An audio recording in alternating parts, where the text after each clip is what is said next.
Bharatiya Janata party ने इस लोकसभा चुनाव में यानी 2024 के लोकसभा चुनाव में 425 से ज्यादा सीटें जीतने का लक्ष्य रख लिया है। भारतीय जनता पार्टी के नेता वैसे तो बहुत बड़ी बड़ी बातें इस लोकसभा चुनाव को लेकर कर रहे हैं, लेकिन प्रधानमंत्री नरेंद्र मोदी भी इस चुनाव में 425 सीटों के लक्ष्य की बात करते हुए नजर आ रहे हैं। बीजेपी को आखिर ऐसी उम्मीद क्यों है कि वो 400 से ज्यादा सीटें इस बार जीत लेगी? क्या भारतीय जनता पार्टी ने ऐसा कुछ बड़ा काम कर दिया है इस देश की जनता के लिए कि जनता झोली भर भर के बीजेपी को वोट देगी, या फिर बहुत सारी बीजेपी की अपनी रणनीति है जिसकी बिना पर वो इस चुनाव में फिर से जीत हासिल कर सकती है? वैसे एक आंकड़ा जो बीजेपी के पास है वो ये कि पिछले चुनाव में यानी 2019 के लोकसभा चुनाव में कुछ खास राज्य थे जहां पर गठबंधन के साथ चुनाव लड़ा गया था।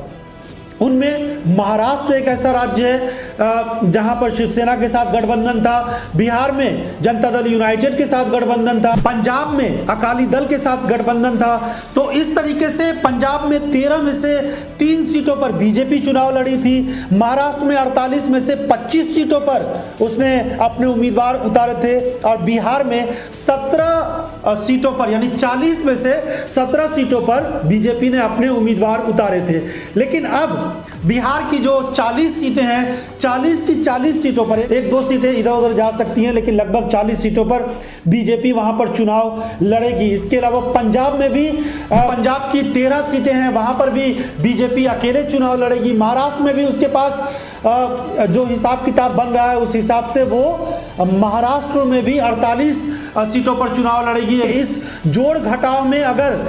मोदी लहर एक बार फिर से चलती है तो 425 सीटें तक भारतीय जनता पार्टी या फिर 400 सीटें बीजेपी जीत सकती है। बीजेपी को लग रहा है कि अगर इन तमाम राज्यों में सारी सीटों पर वो अपने उम्मीदवार उतारती है और मोदी लहर चलती है तो ज्यादा से ज्यादा सीटें उनके उम्मीदवार जीत सकते हैं, और इसीलिए 450 तक का लक्ष्य रखा गया है। तो इस तरह बीजेपी के लोग सोच रहे हैं और अपना जो पूरा समीकरण है वो बनाते हुए नजर आ रहे हैं। 543 सीटों में से बीजेपी जो 2019 का लोकसभा चुनाव हुआ था उसमें 436 सीटों पर ही लड़ी थी, और उसमें से 303 सीटें बीजेपी को आई थी, यानी 543 सीटों में से 436 सीटों पर लड़ा, 303 पर जीत हासिल की, और 436 में से जिन पर उम्मीदवार उतारे थे कुल उम्मीदवार, उनमें से 160 सीटों पर बीजेपी को हार का सामना करना पड़ा था, और 51 सीटों पर जमानत जब्त हुई थी बीजेपी के उम्मीदवारों की। यह भी याद रखना होगा कि अगर ऐसा नहीं होता है कि जो बीजेपी का अपना आकलन है, जो अपनी उम्मीद है बीजेपी की कि अगर वो बिहार, पंजाब, महाराष्ट्र जैसे राज्यों में अपने बीजेपी के ही उम्मीदवार उतारेंगे, गठबंधन नहीं होगा, बिहार में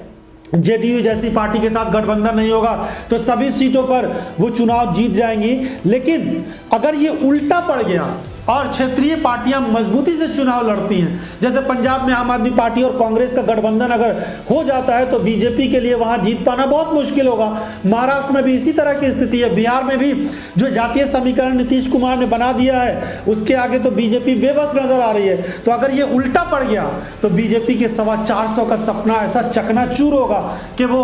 फिर सत्ता में भी नहीं आ पाएगी, ऐसा हिसाब किताब भी बन सकता है। इसीलिए बीजेपी को लेकर के और बीजेपी के जो ये पूरे आंकड़े सेट किए गए हैं इसको लेकर के विपक्षी पार्टियां अलग तरह की बातें कहती हुई नजर आ रही हैं। क्या आपको भी लगता है कि सच में इस बार फिर से मोदी लहर चल जाएगी और 400 के पार बीजेपी को सीटें आ सकती है? अपनी राय कमेंट बॉक्स में जाकर जरूर दीजिए।